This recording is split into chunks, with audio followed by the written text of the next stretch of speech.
Bienvenidos a la lectura correspondiente al día de hoy.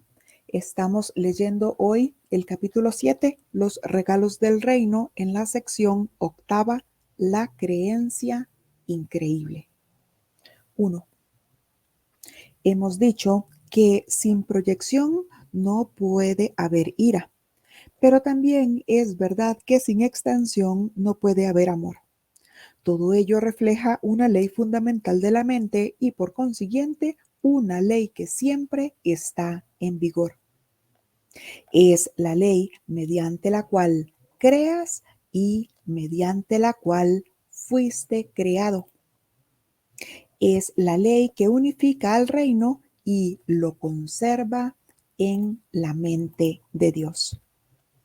El ego, sin embargo, percibe dicha ley como un medio para deshacerse de algo que no desea. Para el Espíritu Santo es la ley fundamental del compartir, mediante la cual das lo que consideras valioso a fin de conservarlo en tu mente. Para el Espíritu Santo es la ley de la extensión. Para el ego, la de la privación. Por lo tanto, produce abundancia o escasez dependiendo de cómo elijas aplicarla. La manera en que eliges aplicarla depende de ti, pero no depende de ti decidir si vas a utilizar la ley o no. Tu mente tiene que proyectar o extender, porque así es como vive y toda mente es vida. Nos recuerda que toda mente es viva a pesar de que nuestra mente esté dormida. Así que nos explica que la proyección va a producir la ira, mientras que la extensión, amor. Así que nosotros, desde nuestra mente dormida, estamos proyectando, o sea, estamos viendo culpa, por lo tanto, sintiendo ira, pero desde nuestra mente despierta estaríamos extendiendo. Hemos dicho que sin proyección no puede haber ira, pero también es verdad que sin extensión no puede haber amor. Todo ello refleja una ley fundamental de la mente y por consiguiente, esta es una ley que siempre está en vigor. Así que nuestra mente entonces, al ser vida, está o proyectando o extendiendo. En esta ilusión, pues estamos proyectando. ¿Por qué? Porque no estamos recordando al Padre. Me dice que esta es la ley que unifica al reino y lo conserva en la mente de Dios.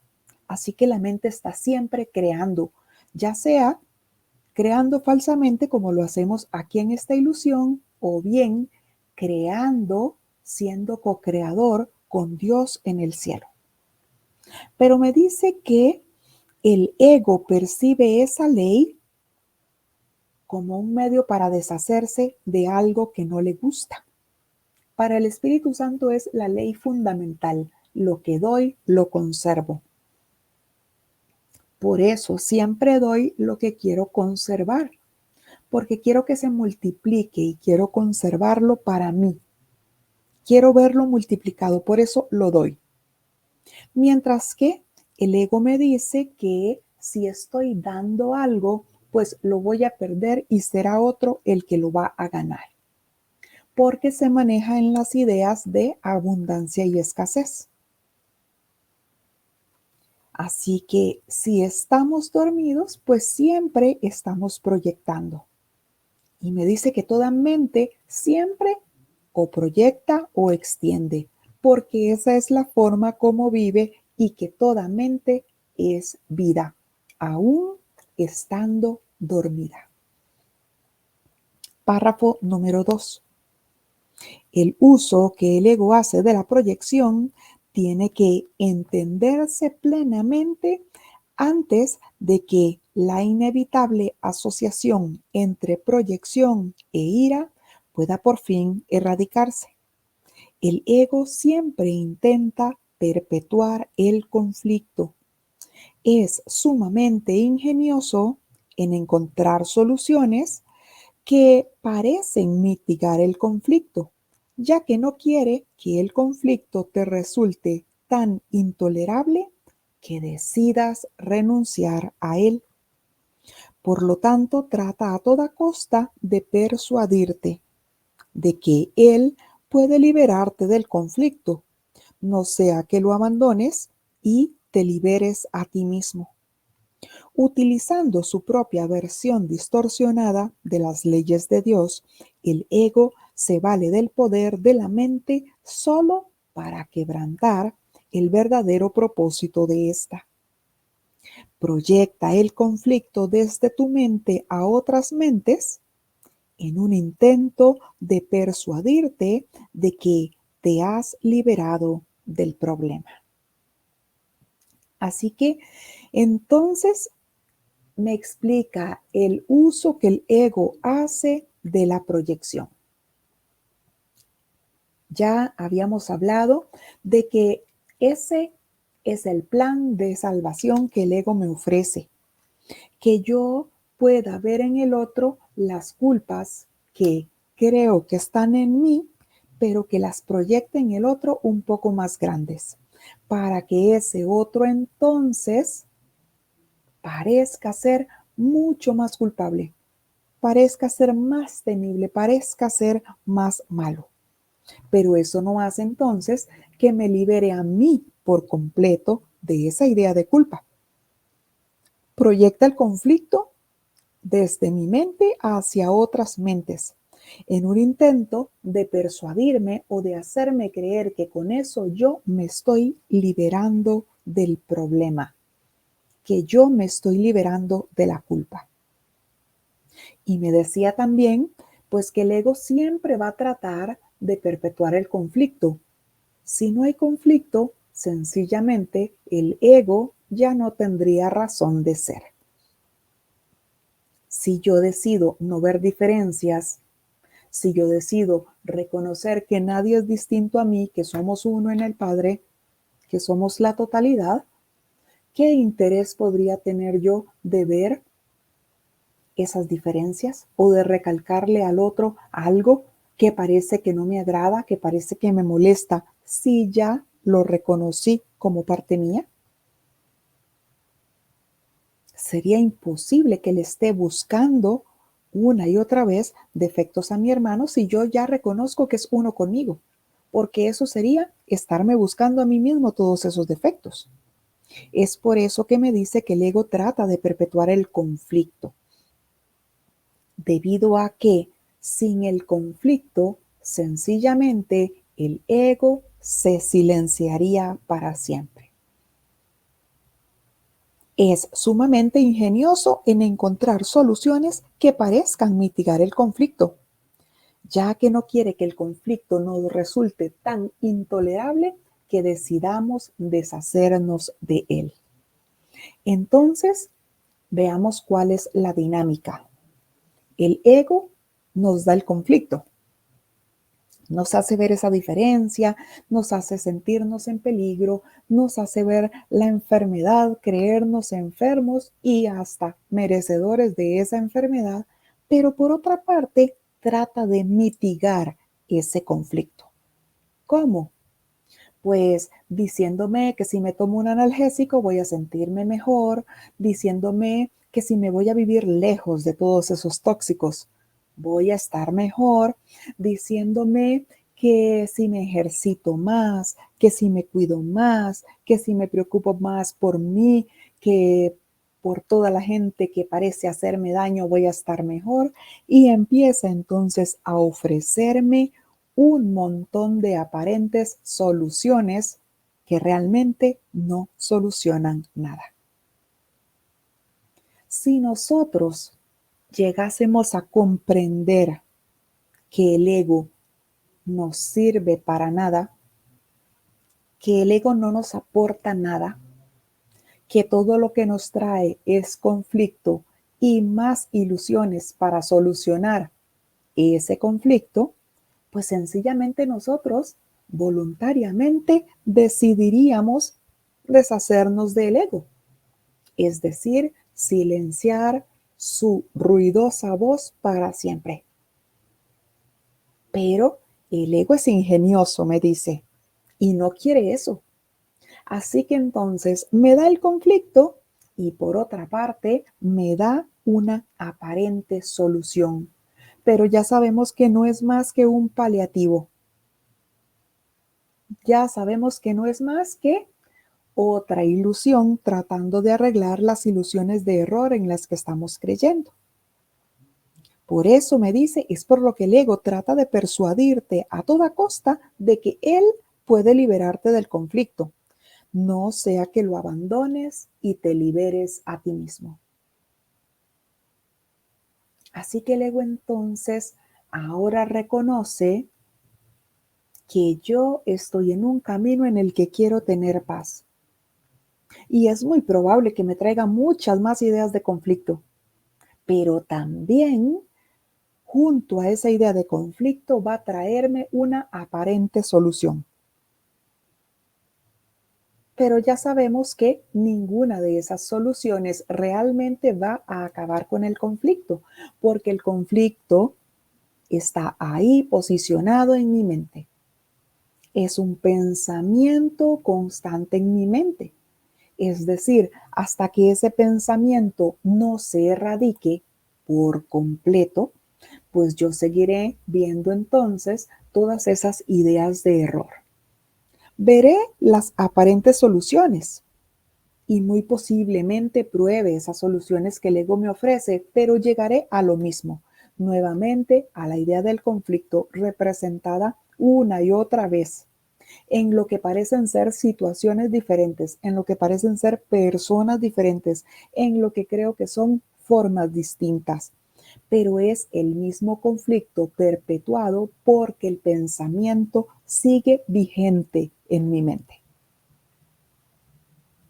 Me tomé ese paliativo que el ego me dio, esa pastillita, me mudé a otra parte, corté relación con los que creía que eran tóxicos, pero la idea se quedó ahí vigente en mi mente, solapada en ese subconsciente que guarda toda la basura que queremos guardar en él. Entonces volverá a presentarse.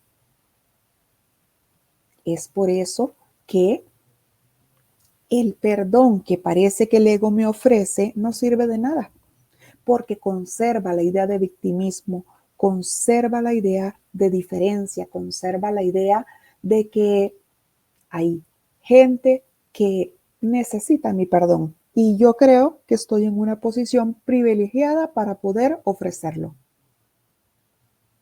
Pero ese perdón siempre procede de la idea de sacrificio y de diferencia. Es por eso que para nuestra mente no tiene ningún efecto. No libera nuestra mente de todos esos pensamientos de error. Párrafo 3. Hay dos errores fundamentales en este intento. El primero es, estrictamente hablando, que el conflicto no puede ser proyectado porque no puede ser compartido. Si no es real, no se puede compartir.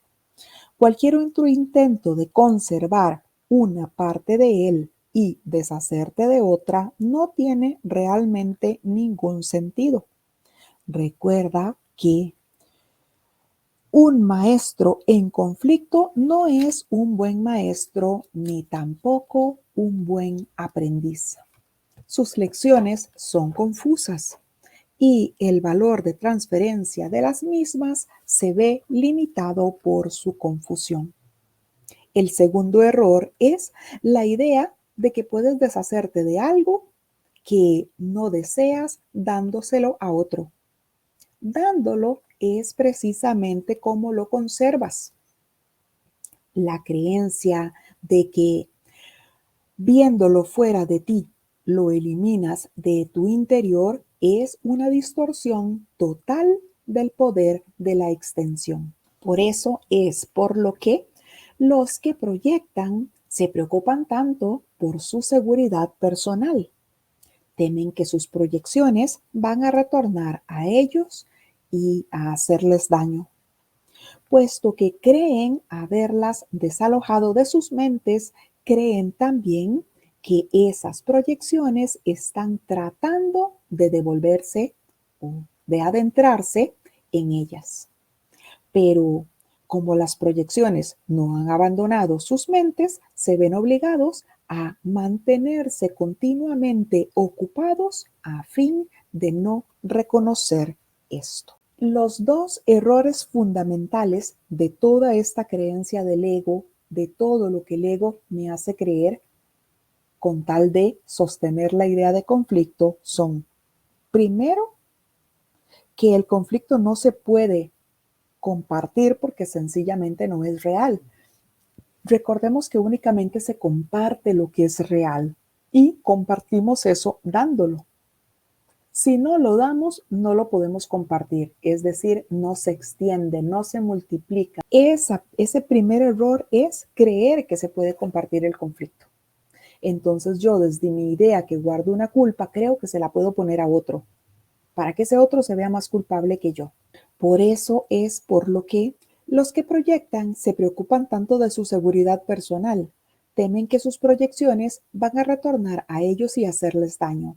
Puesto que creen haberlas desalojado de sus mentes, creen también que esas proyecciones están tratando de volverse a adentrar en ellas. Pero como las proyecciones no han abandonado sus mentes, se ven obligados a mantenerse continuamente ocupados a fin de no reconocer esto. Me explica entonces por qué esto es imposible y lo hace con la explicación de dos errores fundamentales. El primero es que el conflicto no puede ser proyectado porque no puede ser compartido.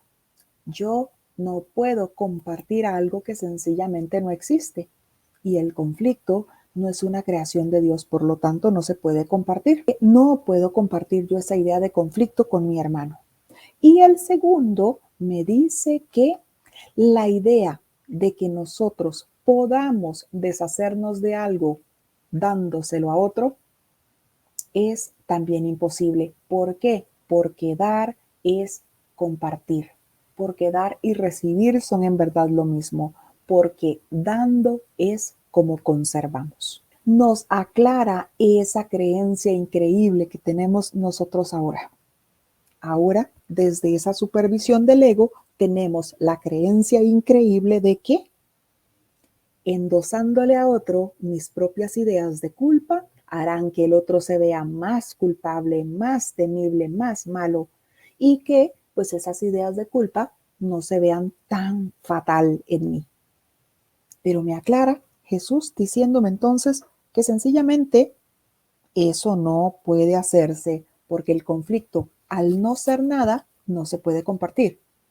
Y porque la idea de deshacerme de algo dándoselo a otro es imposible, porque precisamente el dar es lo que hace que compartamos algo.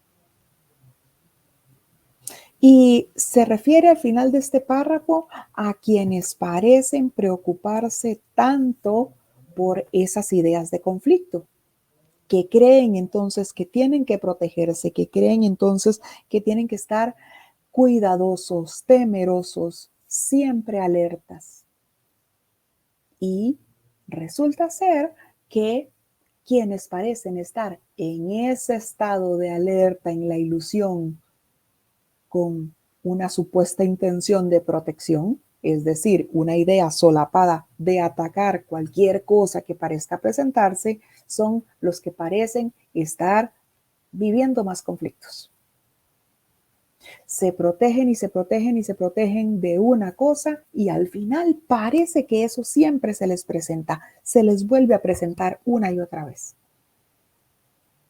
Nosotros en esta ilusión fabricamos una y otra vez planes para salir de un aparente entorno de una aparente situación y resulta ser que esa situación vuelve a presentarse una y otra vez. En el capítulo 17, en la sección cuarta, nos va a decir: es esencial darse cuenta que las defensas dan lugar a lo que se quiere defender. Tenemos esa idea tan vigente en nuestra mente que, por supuesto, materializamos eso y es lo que vivimos. Párrafo número 4. No puedes perpetuar una ilusión acerca de otro sin perpetuarla en ti mismo. No hay forma de poder escapar de esto, ya que es imposible fragmentar la mente. Fragmentar es dividir en pedazos y la mente no puede atacar ni ser atacada. La creencia de que puede, error que el ego siempre comete, sirve de fundamento para el uso que él hace de la proyección. El ego no entiende lo que es la mente y por lo tanto no entiende lo que eres tú. Su existencia, sin embargo, depende de tu mente porque el ego es la creencia tuya. El ego es una confusión con respecto a tu identidad. Al no haber tenido nunca un modelo consistente, no se desarrolló nunca de manera consistente. Es el resultado de la aplicación incorrecta de las leyes de Dios llevada a cabo por mentes distorsionadas que están usando indebidamente su poder. El ego es una fabricación nuestra. Es una fabricación de nuestra mente. Trata de destruir la mente que lo fabricó y luego quiere brindarle una solución, tal como lo explicaba el párrafo 2. Nosotros fabricamos al ego desde la idea de que íbamos a ser castigados por el Padre, ya que creímos haber usurpado su poder creador para crear falsamente. Así que desde esa confusión, desde esa idea de que teníamos un padre que estaba enojado, quisimos quedarnos dormidos en un sueño en donde fabricamos, es decir, usamos ese poder creador para fabricar y nos fabricamos un Dios, el ego, un Dios con minúscula, que sí fue ese Dios castigador que habíamos creído antes que nuestro Padre era. Por eso nos dice que la existencia del ego depende completamente de nuestra mente. Que el ego cree haber entonces fragmentado la mente. Nosotros mismos creemos haber fragmentado la mente y que hay una parte de la mente dormida.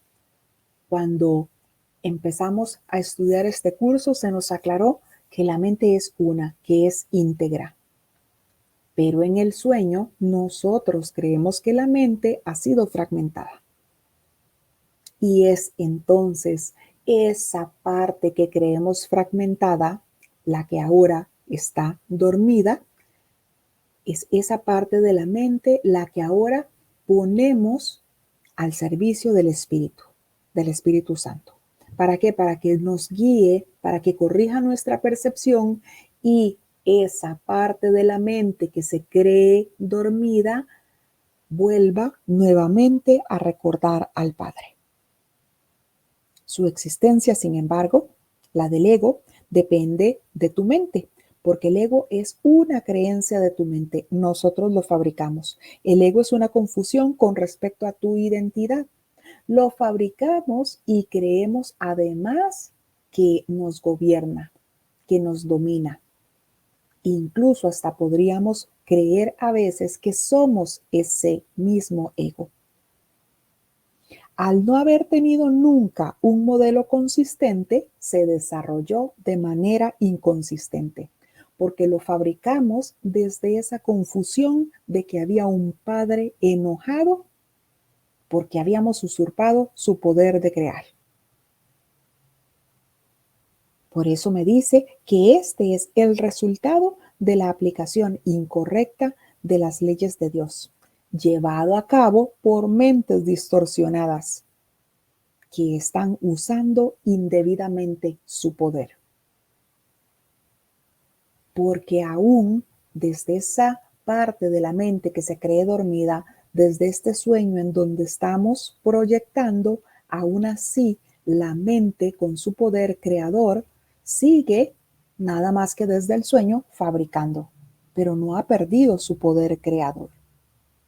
Nos decía al inicio que toda mente tiene que proyectar o extender porque así es como vive y toda mente es vida. Párrafo 5. No le tengas miedo al ego. Él depende de tu mente y tal como lo inventaste creyendo en él, puedes asimismo desvanecerlo dejando de creer en él. No proyectes sobre otros la responsabilidad por esa creencia o de lo contrario prolongarás su existencia. Cuando estés dispuesto a asumir total responsabilidad por la existencia del ego, habrás dejado a un lado la ira y el ataque, pues estos surgen como resultado de tu deseo de proyectar sobre otros la responsabilidad de tus errores. Mas una vez que los hayas aceptado como tus propios errores, no te detengas ahí. Entrégaselos de inmediato al Espíritu Santo para que Él los deshaga completamente, de manera que todos sus aspectos desaparezcan de tu mente y de la filiación en su totalidad. El proceso en el que ahora nos encontramos, deshaciendo las ideas de error que el ego me puede ofrecer, que yo mismo quiero sostener junto con el ego. Así que me dice, no le tengas miedo al ego, porque depende completamente de tu mente. No lo voy a erradicar porque es mi fabricación en esta ilusión. Y mientras me siga viendo aquí como un cuerpo, pues ahí estará el ego. Fue el Dios con minúscula que me fabriqué para tener a alguien a quien escuchar en este sueño. Pero me dice que es mi propia fabricación. Entonces, que así mismo como lo fabriqué, así mismo puedo desvanecerlo, dejando de creer en él. Así que puedo yo empezar a pedir esa corrección a todas esas percepciones, esa guía para dejar de escuchar la voz ruidosa del ego y empezar a escuchar la voz acertada del Espíritu Santo, que es la voz que me muestra la verdad. Y me dice, no proyectes sobre otros la responsabilidad por esa creencia, porque si no vas a prolongar su existencia. Si yo sigo creyendo que allá afuera está el ladrón, que allá afuera está el culpable de lo que me pasa a mí ahora, si sigo creyendo que ahí a la par está el que hace demasiado ruido, significa que mis propias creencias las estoy queriendo poner fuera. Es decir, no estoy asumiendo la responsabilidad que me compete. No proyectes sobre otros la responsabilidad por esa creencia, por creer en el ego, por creer en el error, por creer en que todo eso me va a generar ira. De lo contrario, vas a prolongar su existencia. Si no me hago responsable de lo que estoy viendo, voy a prolongar la existencia del ego. Cuando estés dispuesto a asumir total responsabilidad por la existencia del ego, habrás dejado entonces a un lado la ira y el ataque. Y ya no querré entonces proyectar sobre otros mi propia culpabilidad. Porque todo eso que estoy proyectando ahora es porque creo en la culpa y creo que está en mí. así que la proyecto en los demás. Pero me dice también, una vez que hayas aceptado tus propios errores, no te detengas ahí. No voy a victimizarme con ese error para darle realidad, entre comillas, y creerme entonces que sí, que soy el culpable.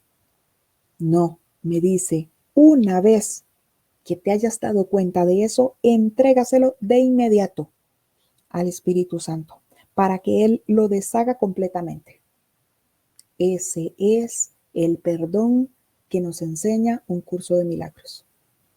El deshacimiento de las ideas de error que el Espíritu Santo me ofrece con mi decisión de asumir la responsabilidad de todo eso que estoy proyectando. Estoy viendo error afuera. Reconozco que está en mi mente, puesto que yo lo estoy viendo. Ahí entonces, antes de culpar a ese otro en el que proyecté el error, pido corrección. Muéstrame esto como tú lo ves. Muéstrame que tengo que sanar aquí. Recuérdame que ese que estoy viendo ahí es el Cristo.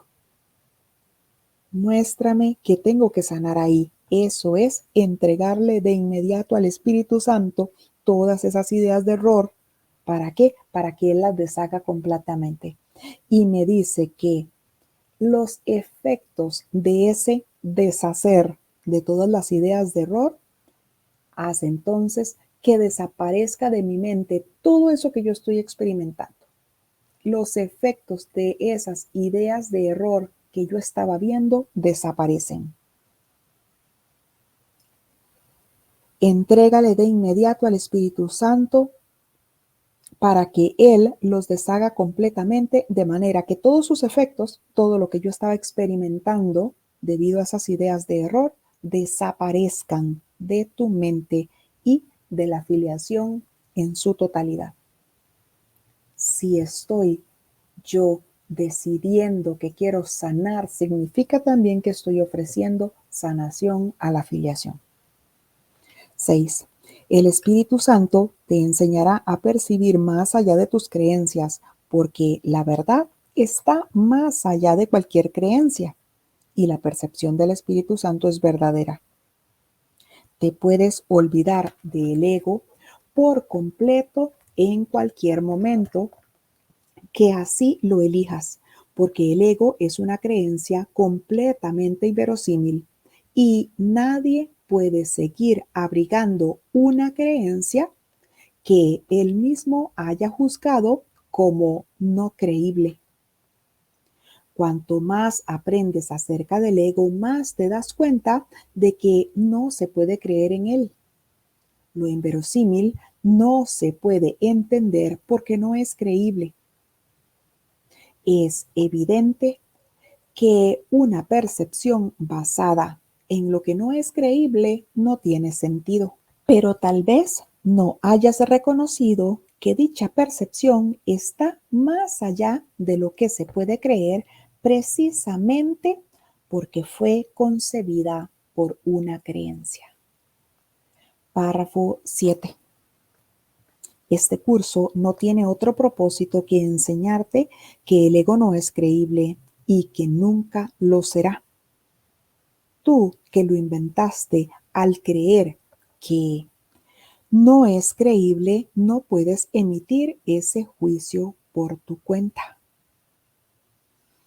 Pero cuando aceptas la expiación para ti mismo, decides en contra de la creencia de que puedes estar solo, desvaneciendo así la idea de la separación y afirmando tu verdadera identificación con todo el reino como algo que literalmente forma parte de ti. Esta identificación está más allá de cualquier duda, del mismo modo en el que está más allá de cualquier creencia. Tu plenitud es ilimitada porque el estado del ser es infinito. Como fabricamos nosotros el ego, nosotros mismos podemos hacer que se silencie en nuestra mente. Para ello, tenemos que empezar a reconocer que no estamos solos, pero necesitamos entrenar nuestra mente para empezar a escuchar la voz que habla por Dios. Empezando a escuchar al Espíritu Santo, vamos a poder percibir diferente.